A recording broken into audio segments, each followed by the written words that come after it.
We're in these beautiful gardens here, and I'll tell you, I love the columns, and I love the ivy-colored columns here. We have Hope in a nice seafoam dress right here, and I think it's going to play nicely into our composition. What I'm really trying to show in this particular segment is leading lines and also repeat elements. You look at the pillars right here. We got pillar 1, 2, 3, 4, 5, 6, 7, 8, 9, 10, 11, 12, all the way down, far back, everything else. And so we've got all those repeating elements, and we have the repeating elements of the planters, everything else too. But even more importantly, we have something called vanishing point we can take a closer look at. I'm going to take a quick photograph right here with vanishing point, and then we can just kind of draw in. I'm actually going to kind of frame it not quite the way I want, but it still shows when you start drawing the lines from the bottom part of the columns, the top part of the columns, and even the planters, you'll see that everything is intersecting outside a camera frame, camera right over there, and that's going to be our vanishing point.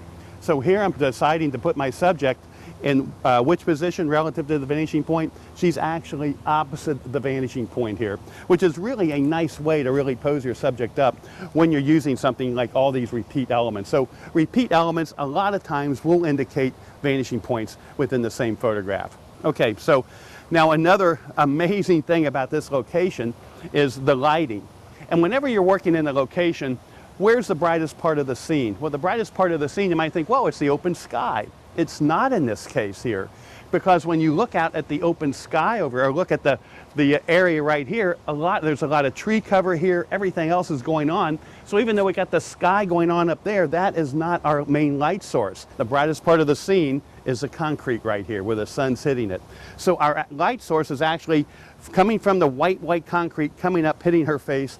And just like I've done in so many other Kelby training videos, is I'm just going to pose her face to that light, put that beautiful loop lighting pattern on her face, and take our photographs. We need no auxiliary lighting in this photograph at all, just kind of fun. We may still add one, but for this photograph, I think we can get by with our natural light and get a gorgeous photograph. Now here's another quick hint. I'm going to be sure that Hope's body is turning away from the light. And why? Hope, do me a favor, just turn back the other way, just to show them. And when you have the light bouncing into the gown, it just adds weight to her, not very flattering. Also, particularly if you're dealing with bride and grooms, bridal gowns, you're going to really blow that detail away. So turn your subject away from the light, and then you're going to turn her head back into the light. Okay, and look at the beautiful lighting on her face right there. Look at the loop shadow on the camera side of her nose. So I got one side, I got cheek number 1 illuminated, then I have camera side of the nose in shadow, and then cheek number 2 illuminated. It looks very, very cool. Now, I want to frame her up. Do I want that planter coming out of her face? I really don't. So also, I want to see her hand. So I'm going to maneuver my way around here just a bit and see if I can get her framed against the column that she's standing in front of. We got that gorgeous lighting going on, and let's get our first photograph. And then we'll kind of shake that up. We'll change our composition around a bit. Hope, can you come a little closer to the column? A little bit more? A little bit more? Because as I said, I just want to frame her up within that column. That's good. Now bring your head back around. Now from my vantage point, chin down a little bit more, eyes to me. From my vanishing point, I've got her, or from my vantage point, I got beautiful lighting on her, just gorgeous, gorgeous lighting on her. And let me check again, just kind of hold your pose for me. Looking back at me, turn your head a little bit more. Okay, great, just like that, eyes back to me, beautiful, beautiful. Coming in a little bit more. I'm going to change lenses quickly. I'm going to go to my 18 to 200. Now I was shooting that last photograph at f5.6, so I'm going to kind of set the same thing up here again, or I'm sorry, f4. I'm going to go ahead and I'm at 4.5. That's going to be this lens wide open. This is, this is not an L series piece of glass right here, so I might be challenged with a little bit of sharpness all the way open. So I'm going to take it to 5.6, and I think I'll be okay with that too, which means I have to slow down my shutter speed just a bit. Let me just check that out, the fraction here. Okay, our lighting's looking good. So now where am I sitting? Anytime I'm shooting outdoors, I'll say this several times in the course of the video, I'm going to be at ISO 200 whenever I'm outdoors, like 90% of the time I'm outdoors. I want to be at f4 if I'm using the 70 to 200 millimeter lens. Even the 3.2 works great because that's a nice sharp lens throughout the whole aperture range. And I'm going to be at the correct exposure, in this case 125th of a second. So here we go again, Hope. So I've done this one right here. I framed her against that column, looking good.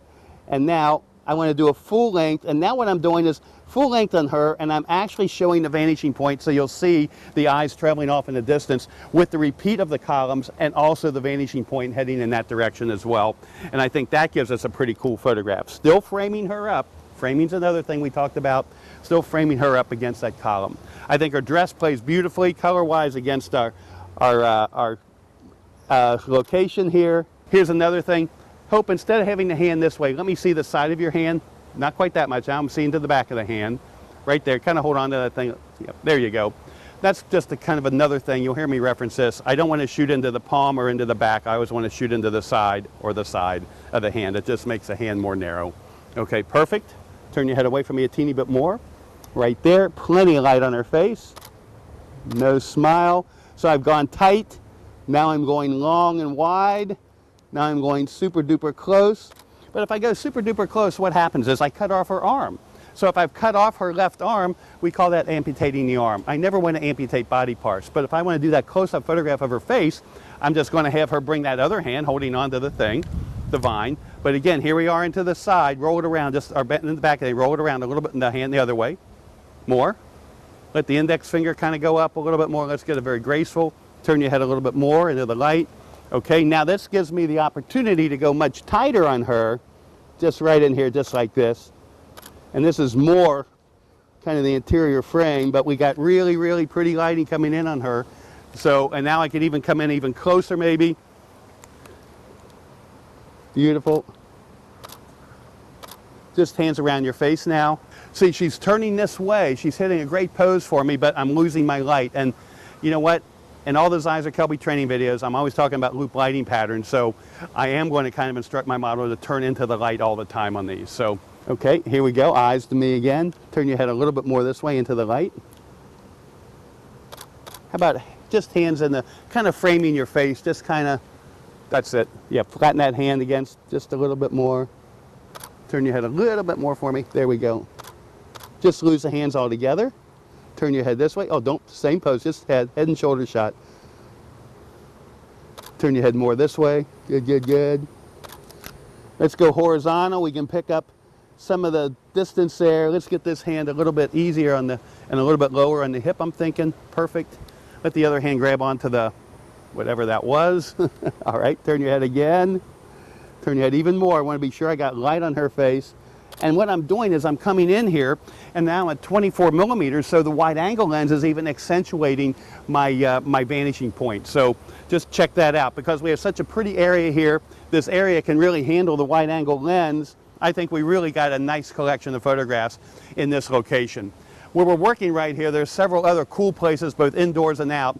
I think we've worked this one pretty well. Why don't we explore a couple more locations around this area? You know, it's amazing the locations that you can find just kind of poking around. I mean, we're standing around here. We have, oh my gosh, let me get a photograph. We got a muddy old bucket. We got something else here that's sitting here that we're kicking around. Buckets, hoses, everything else.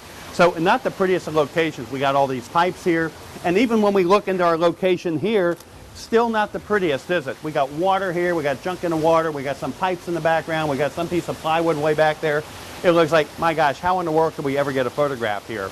Well, that's the downside, the thumbs down part of this location, but what are the thumbs up part of this location? The thumbs up part of this location are all of these columns one more time, repeating, repeating, repeating, repeating, giving us a great sense of depth in our photographs, and also just to really work it very, very well. Those repeat elements are going to work very, very well for her, or for us, for our photograph. We also have gorgeous direction of light. Here we've got the light coming in here, and you know what? The sun's in. We got a little bit of light coming through the trees, but we have that direction. I'll show you when we have Hope posing up here. So I'm going to use a repeat of these elements. We'll talk a little bit about that, and I'm going to do some very, very cool close-up photographs of Hope. So let's get right to it. I'm going to have you tilt your head the other way, and you know, let me take one of this way. Turn your head that way. A little bit more. Good. And when we look at this photograph, we're really not seeing much direction of light on her at all. It's actually coming up from down here. Again, all the brightness down here is our light source. So I have to turn her head into the light so we get a decent loop lighting pattern. Eyes back to me again, or head, nose back to me a little bit more. And let's just lose the hand altogether for this one. I'm going to be so tight on you. Okay, good. Just like that. Chin down a little bit more. And let's just take that one right there. I think that's looking pretty good too. But we got some other light coming in as well. So I'm going to see if I can round up my assistant and see if I can block some of the light coming in from over here. So what's going on here, when I look at this photograph, and the sun has already come out, so I've already changed my aperture, my shutter speed quite a bit. But just in 2 seconds, it's come out a lot. But take a look at our photograph right here. It's really, really pretty what we've got, all those repeating elements. But when I look at the image on her face, let me have you turn. Turn your head back towards me a fraction. I got all this light coming in here because I've got a car out here. The sun's come back out. I can see the bright reflection off the bumpers. So I'm just going to go ahead and use my fancy little panel here, which is silver one side, black the other, and I'm just going to use that to block the light, and also absorb a little bit more of it from this side. So see it right here, bright, bright, bright, now up in place. And it's really defined her cheekbones just a little bit more here. Don't even move, perfect, perfect, perfect. Coming in close on these, just playing around with background. If I go too far to the right, I pick up that kind of that box in the background, which is not very interesting. So I want to have her head not pick that up at all. I'm just going to kind of lean in here, coming in close, and now hope towards me, just eyes towards me. Turn your head a little bit more towards me, right there. Let's have that arm go out just a little bit more, elbow kind of, hand on a hip maybe. Yeah, now down, because again, I love the diagonal line. I don't like the vertical line, and when I pan back a little bit more, zoomed out a bit, I was getting that vertical element. So this is just my crop point, if you will, because I'm still going to be cropping right here, but just that much of it I want to be on the diagonal. Perfect, perfect. And just looking at that background, and you know what, if I go even a little wider on her, and maybe lead her, let her lead the photograph. So on the last couple of photographs, I've had her really tight. I've had her on nodal point number 2, but now I'm going wide. I can pick up these repeat elements on the left-hand side too, and just being careful to keep that box out of the photograph. Let's do that left hand too. Let's take us back to 5/6. Let's see what that's going to do for us. Trying to pick up all those different elements I've been referencing here. And even back here, I've got that planter in the position, which I don't think is interesting. Let's crop past it, and when I crop past it, then I've got another little vertical rectangle of stuff there, so let's crop into that column over there, and now that really gives us a nice leading line into her. All right, so we really didn't pose her very much. All we did was play around with composition. That's the point of this little section.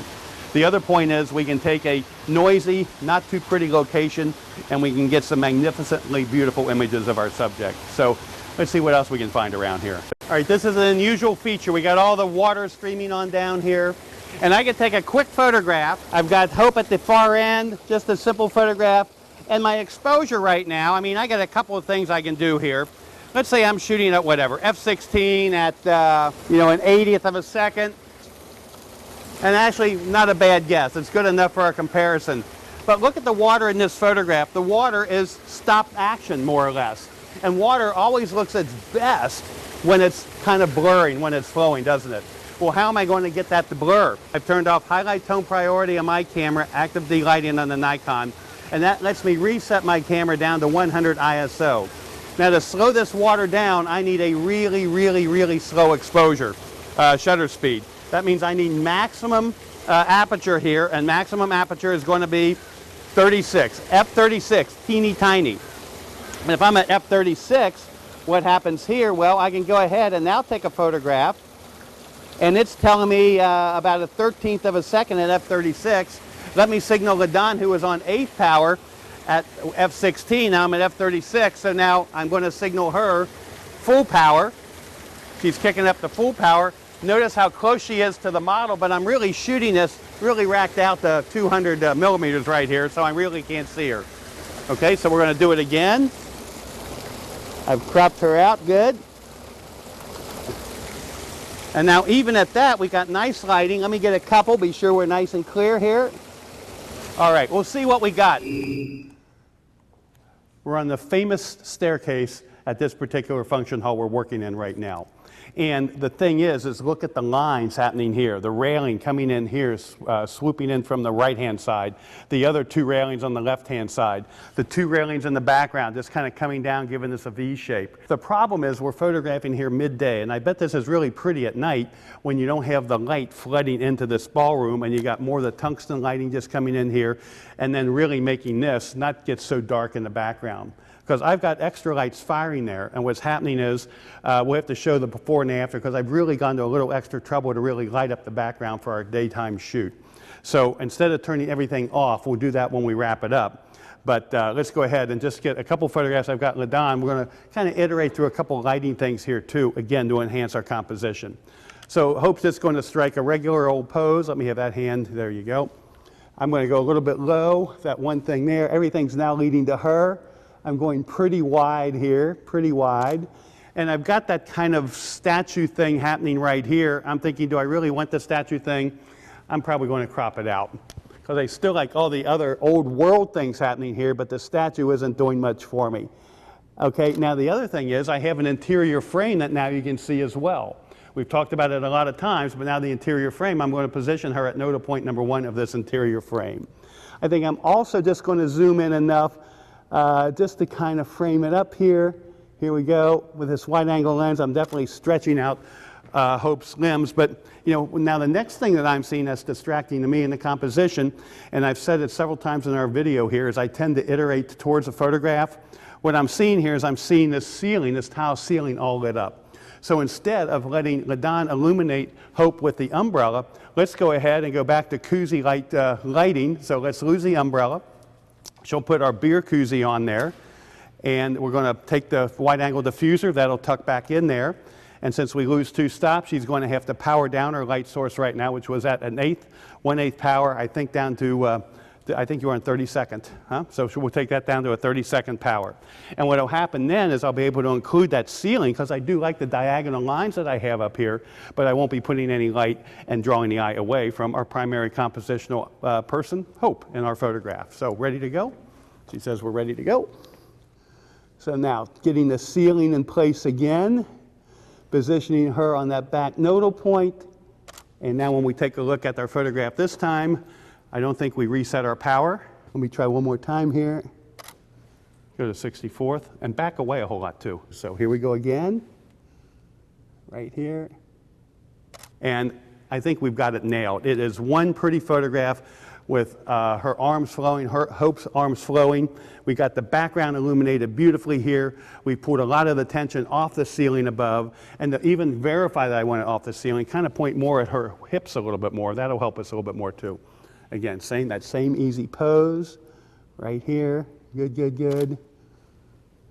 Turn your head a little bit more this way. LaDon, you might need to reposition. Now let's bring hands up a little bit.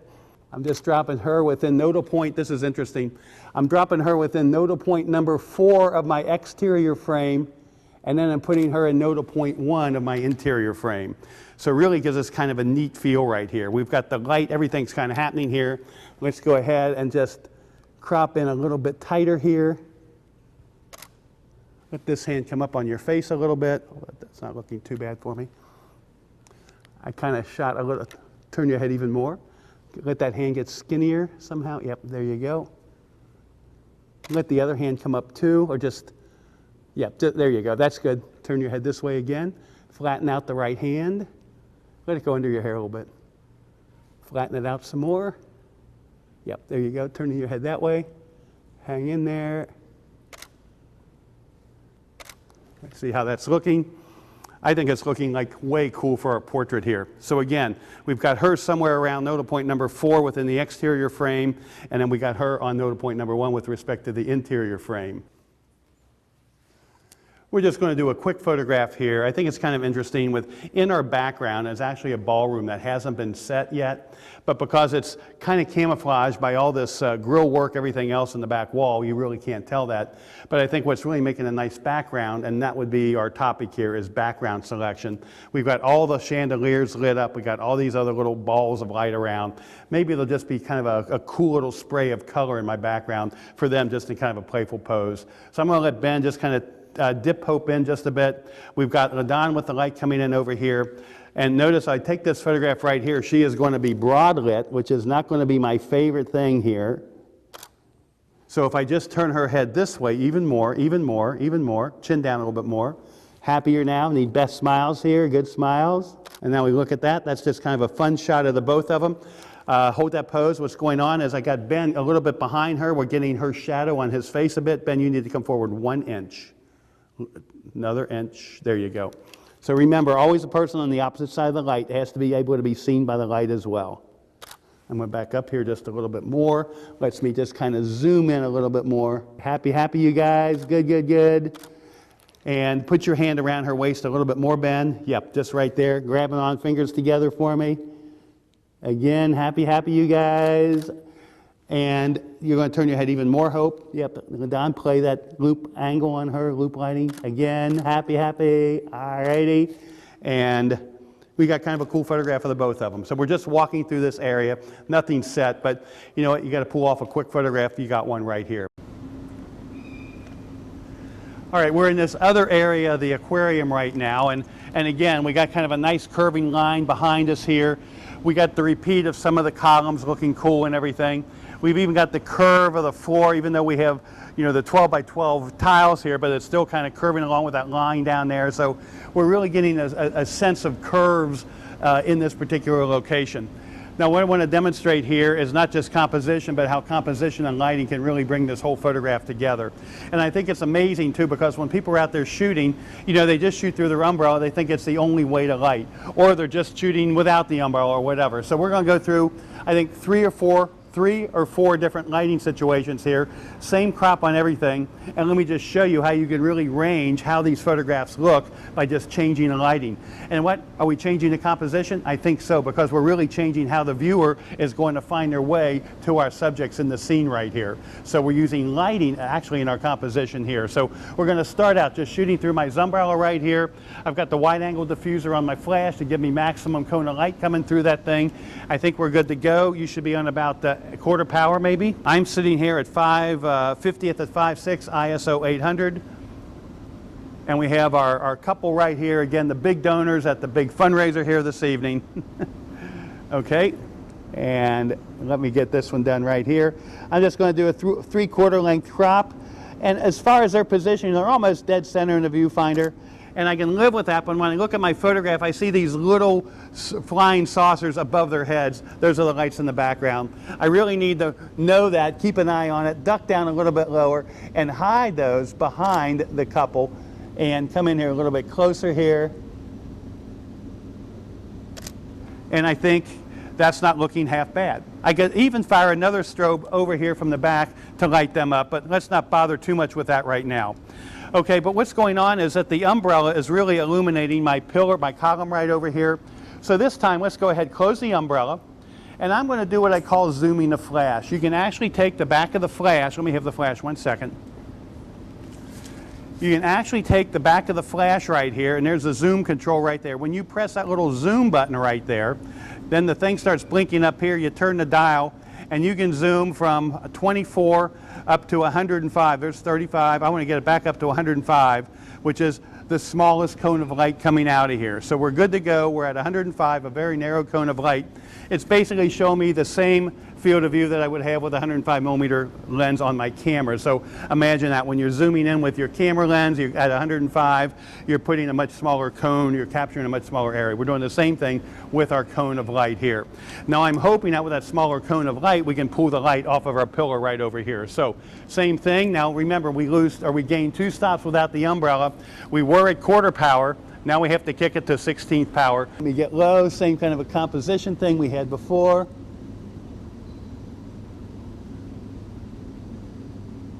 All right, and that's not doing bad. I think we're a little hot here, so just back it up a little bit more. And I could dial it down if I wanted, but you know, if it's easier to just move my assistant back a couple feet, let's do that. Go back another couple feet. Okay, Ben, I want you to turn this way a little bit more, lean into your bride a little bit here.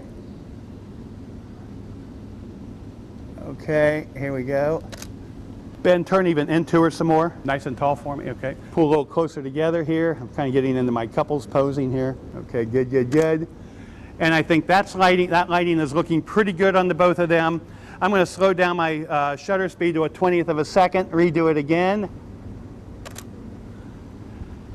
That's fired. Now we're picking up more of the building. I like the brighter ambient light, but if you notice the bottom right-hand side of the image, we're lighting up a lot of the floor here. I think that's part of this stuff here. Let's go ahead and do koozie lighting on it. Now let me show everybody what koozie lighting is. Koozie lighting is a beer koozie, okay? That's all that it is. It's a beer koozie, and I just cut the bottom off of it here. And then look what happens. Instant snoot right here, beer koozie style. I don't know how many of these I have laying around the house, just joking.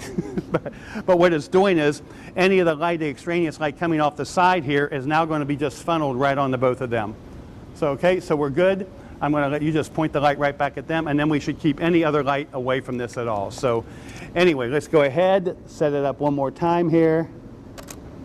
We shoot away, and I'm actually going to go to a faster shutter speed. It literally puts like a spotlight on the both of them, which I think can be kind of cool. Here we go. And we're a little bright, Ladon, cut power. Yeah, back up, yep. Okay, let's see smiles. Let's see that hand just back here a little bit more, yep. All right, good, good, good. Ben, you need to turn your head into the light, chin down. Kind of fix hair a little bit. It's kind of falling every which way. I like it on this side, but on the other side. Yeah, let it come on down, yeah. Okay, here we go. Hand down, let me see the side of it, not the back. Rotate it. Yep. Nice and tall. Oh, yep. Turn your head this way a little bit more. Okay, here we go, guys, right here. Good smiles. Ben, I need you to bend your head in, turn your nose, chin down a little. Okay, happier guys, here it is right here. Okay, last photograph coming up. Ben, kick your foot that way for action. Good, again. Looking pretty cool, so we got kind of a very cool, kind of a classy portrait at the fundraiser, koozie style, with our wide angle lens, with our curves, actions, everything else going on here. I think kind of a neat photograph of the couple here. Again, very stylized kind of an image, but it's all the line, shapes, and forms here in this location that are really making this image, I think, really look kind of cool. So anyway, we got a couple more areas, and then we're good to go. It's mighty dangerous shooting here in the aquarium. Sharks everywhere. But we're going to take our chances and see if we can get the last couple photographs of Hope among the fishes. So here we go. First of all, we got a lot of talking points in this section of the video. So go ahead. First of all, give me the umbrella. Okay, all the way up. And I'm going to be walking through this quite quickly. There's going to be several little points along the way, so sort of pay attention on the whole thing here. So first of all, you're going to pull that away like we did before. Nope, that's in place, moving it away. We're just going to do a 2/3 lighting on her real quick and just kind of hitting the pose. Here we go. And shooting away. And photograph number 1 is looking pretty good. I kind of like it. Let's do another one here. All right, great. Just kind of fun with the fish in the back. But I'm seeing something kind of interesting happening here. What I'm seeing on the left side of the frame is I'm seeing this kind of curvy thing going on here. And you think, oh my gosh, what's that going on? What it is it's the shadow of the umbrella right here being cast on the rest of the scene. I'm still shooting fairly wide here. I've actually got the Sigma 8 to 16 millimeter on here again. This is kind of convenient in this location. But I'm still throwing the shadow of the umbrella on here because I've got all that going on there. So what can I do to make that go away? Let's go ahead and lose the umbrella. And pay attention to this one because this is a quick way. Now, what did I say we've done? We've lost 2 stops of light. Now, if I'm in a hurry, I can go ahead and turn the back, or if I'm in a hurry, well, I have to go to the back of the flash, press a button, dial, and everything else. But here's the quickest way in the world to cut power. I'm just going to have Ladon just hold a couple fingers over the front of the flash. Let's do it again. Here we go. And when you look at it, a few more fingers in front of the flash. We're looking pretty good, though, pretty good.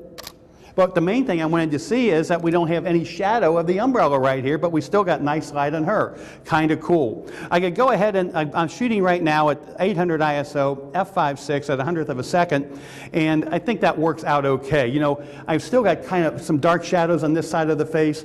Well, I don't want to slow down my aperture because I'm going to blow away the aquarium here in the background. But what I could do is maybe darken up or lighten up this area of her back here. So I've got my other little accent light right here. This is my other 580 flash. I'm going to turn it on. It's dialed down to 1/32nd of its power. Again, I'm 800 ISO, so I don't need a lot of wattage going on here. I'm just going to kind of hide it right back here, and that should really rim up this part of her right here, which would give us nice separation. So let's go ahead, hit power again, or hit the good, good, good. One more. Great, great. Let's see what we got going on here. And it is one cool photograph, I think. Why don't we just get a couple more here? I'm just going to go ahead and kind of play around with composition. And I'm just going to actually, oh, and there's Adam, our videographer, in that photograph. But he's moving out. I'm going to zoom in a little closer, just get aquarium in the background here. And I'm thinking that's looking pretty cool. I think we even had the hair come across the face. How about with the dress? I do like the dress up like you were doing. There you go. Good, good, good. With the fish up there, everything.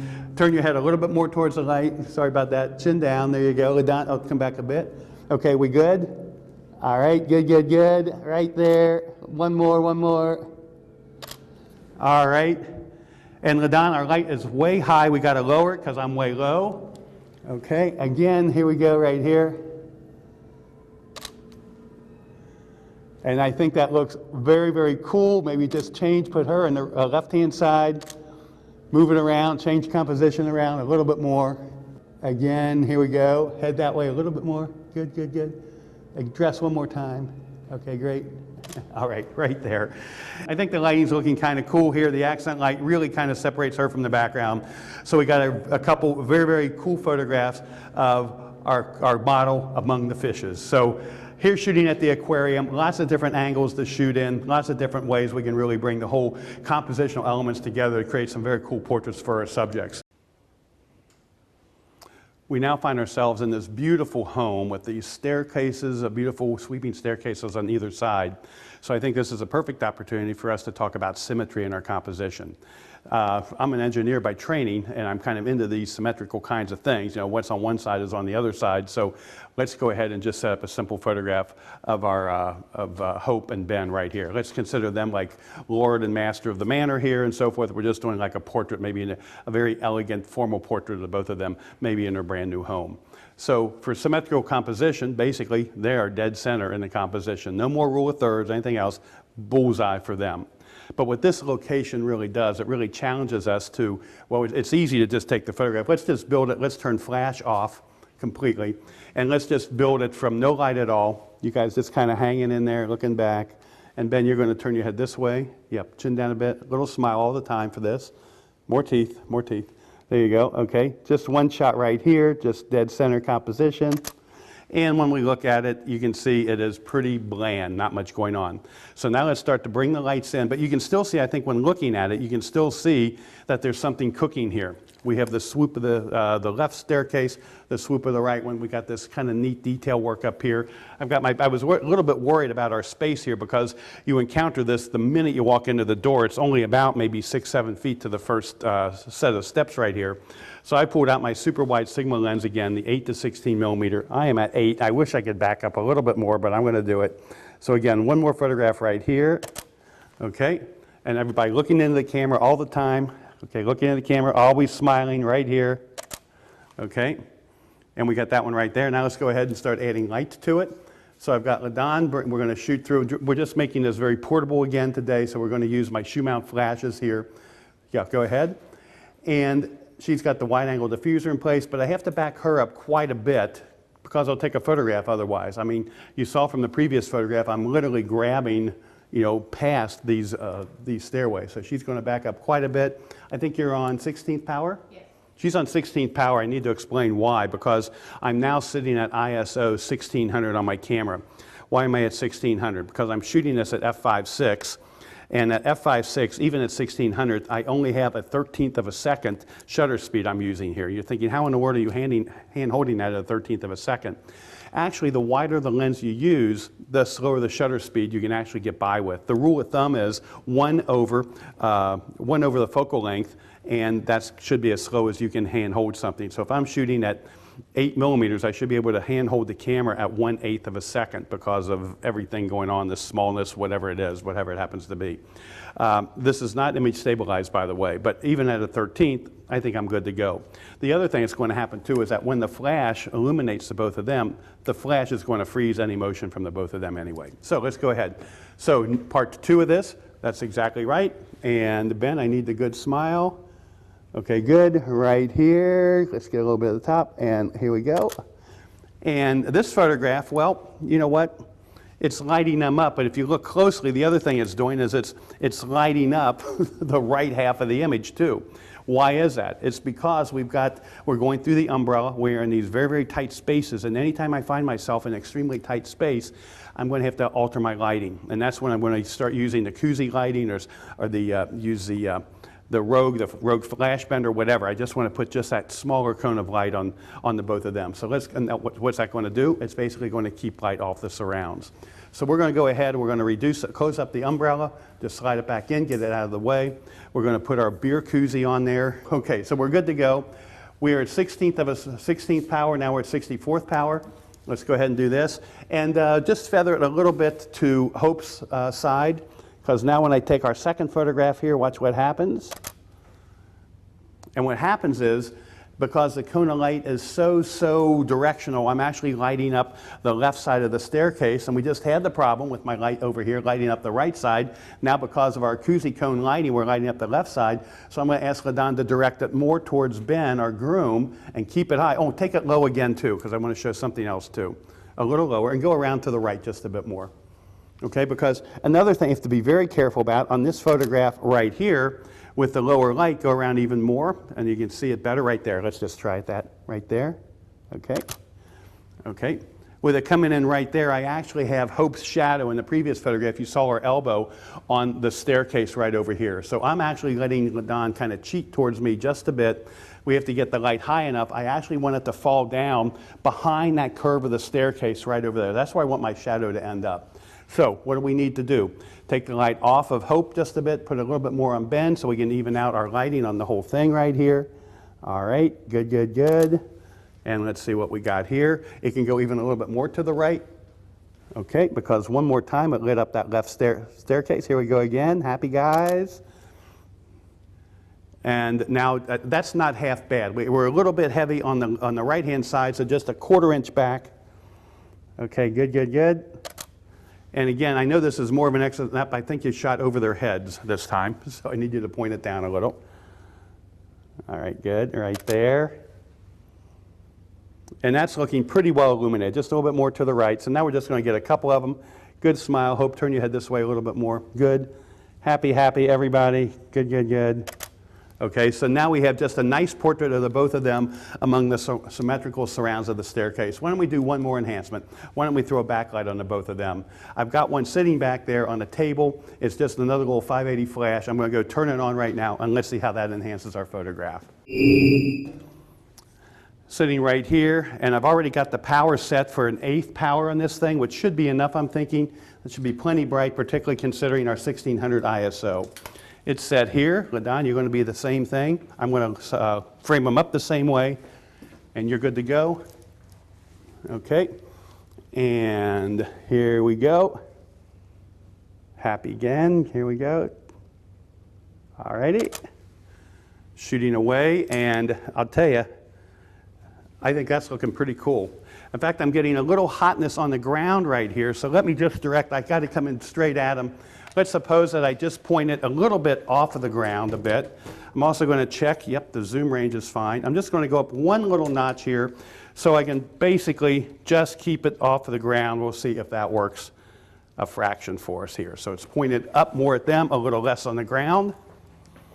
And I hope what you're seeing here is kind of how I'm building the photograph up. Here we go again. All righty, happy everybody. All right, let me fine tune the pose here.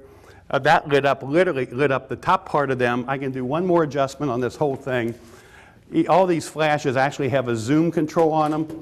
I actually had this zoom to 80. I'm going to go ahead, hit zoom on the back, and I'm going to take my zooming to 105, which will give me that much more narrow cone of light that we've talked elsewhere in the video. So we're going to do that. Now, if I zoom the light, if I go much more narrow cone of light, that should do two things for me. Number one, I probably don't have to point it up like that, which got me into trouble with the ceiling. I can probably go straight because the cone of light's been diminished. I can probably keep it off the floor too. So let's go ahead, maybe just a notch up, maybe just barely a notch. Okay, our photograph right here. This will be the one I think which will be our best. Let me check my pose here. Good. Ben, turn your head this way a little bit more, chin down a little bit more. All right, everybody happy, happy? I'm as far back as I can go. I also have them not just symmetrically posed between the staircase, but also we have that interior frame, which we've talked about elsewhere in the video, right behind them, both in that rectangle behind them. So total symmetry, centered within the exterior frame and also centered within the interior frame with the leading line of the steps coming right towards them. Click. And when we got it, look at our photograph, it's looking like one pretty darn cool photograph right here. We really got a nice set of images on our tutorial. We've been to some very, very challenging locations. We've been to some very classic locations, like the mansion behind me here. But in all the locations we went to, we first of all looked at the location. We identified what we wanted to do to make that location work for us. I've tried to cover, first of all, probably the nodal points, the rules of thirds, the quadrants. I mean, that's what I use in a lot of the composition of my images. Then we talked about horizon line, lowering the horizon line, raising the horizon line. If it's hitting your subjects, it's going to hit them somewhere about the top third or the bottom third. We also talked about vanishing points. That was a big part of part of the lesson today. The big part was about vanishing points. What I wanted to do, and vanishing points really came into play when we saw repeat elements in the scene, repeating columns, things that just repeated, and disappeared into the distance, that distance being where the vanishing point is. We can position our subjects either in front of the vanishing point, at the vanishing point, we really can't see them then, or opposite the vanishing point, which worked several times in our tutorial here on, today. You know what? The people out there shooting these days, they're running and gunning with their on-camera flashes, and sure, they're enthused about digital photography, but to take it to the next level, understanding composition, understand lighting, in this case understanding composition, opens up a whole lot more doors of enthusiastic possibilities for you, where you can go out there and say, oh yeah, now I see what he's talking about, oh yeah, I see the lines, oh I see the vanishing points. Then all that enthusiasm that you had originally for your digital photography gets transformed and gets replaced with learning to have a new way to see that when you go out there, it's really a kick in the you-know-what when you're out there shooting, and that's what this is all about. Going out there, having a good time, being thrilled when you look at that image on the back of your camera after you press that shutter button, and just being continued to be excited about this profession of ours. So hope you enjoyed our tutorial today. Hope to see everybody again real soon.